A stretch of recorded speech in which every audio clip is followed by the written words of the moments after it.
a graça e a paz do nosso Senhor Jesus Cristo esteja sobre todos que nos assistem nesse momento. E para a meditação dessa semana, eu quero ler na palavra do Senhor na segunda carta de Paulo aos Coríntios, capítulo 2, versos 14 a 16. Diz assim a palavra do Senhor: Ora, o homem natural não aceita as coisas do Espírito de Deus, porque eles são loucura e não pode entendê-las, porque elas se discernem espiritualmente. Porém, o homem espiritual julga todas as coisas, mas ele mesmo não é julgado por ninguém. Pois quem conheceu a mente do Senhor que o possa instruir? Nós, porém, temos a mente de Cristo. Ao longo da história da humanidade, o pensamento foi sendo desenvolvido, filosofias foram sendo criadas, ideias, soluções apresentadas, desde a coisa mais banal à coisa mais complexa, como a origem de tudo, a origem do homem e assim por diante. E sempre houve uma coisa interessante, porque quando o homem não sabia explicar, geralmente ele espiritualizava aquela situação. Com o advento da ciência, do microscópio, das descobertas de algumas doenças, de alguns remédios, o homem começou a achar que o espiritual não era mais importante, e o espiritual não iria mais dominar a sua vida. E aqui encontramos algo importante que o apóstolo Paulo vai discutir no capítulo 1 da carta de Paulo aos Coríntios, mostrando que a sabedoria do homem, ela se esbarra no entendimento de Deus acerca das coisas. Enquanto a Bíblia diz que Deus criou todas as coisas, o homem diz que tudo surgiu de uma explosão de uma pequena partícula de poeira no espaço.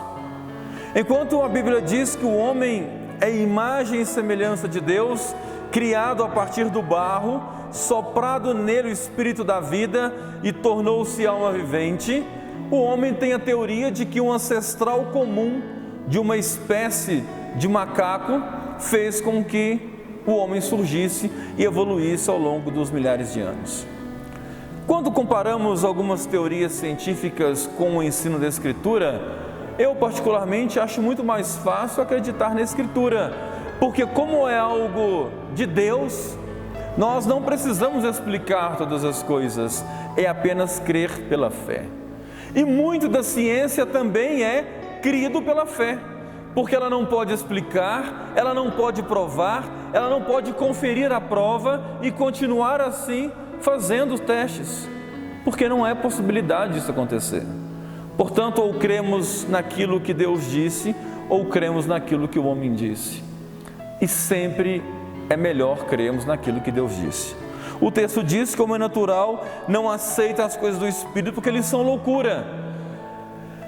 É muito mais inteligente aceitar que Deus fez do que uma explosão, que qualquer explosão que sabemos nunca gera ordem e sim caos, fez com que tudo caísse e fosse colocado exatamente no lugar aonde estão. É muito melhor acreditar que foi Deus que assim o fez, porque isso faz mais sentido. Para o homem natural, as coisas de Deus são loucuras, mas é que eles não podem entender porque elas se discernem, elas se explicam, elas se creem pela fé. Já o homem espiritual julga essas coisas porque ele entende que assim é o correto e ninguém pode julgá-lo porque ele está diante da mensagem e da palavra do Senhor.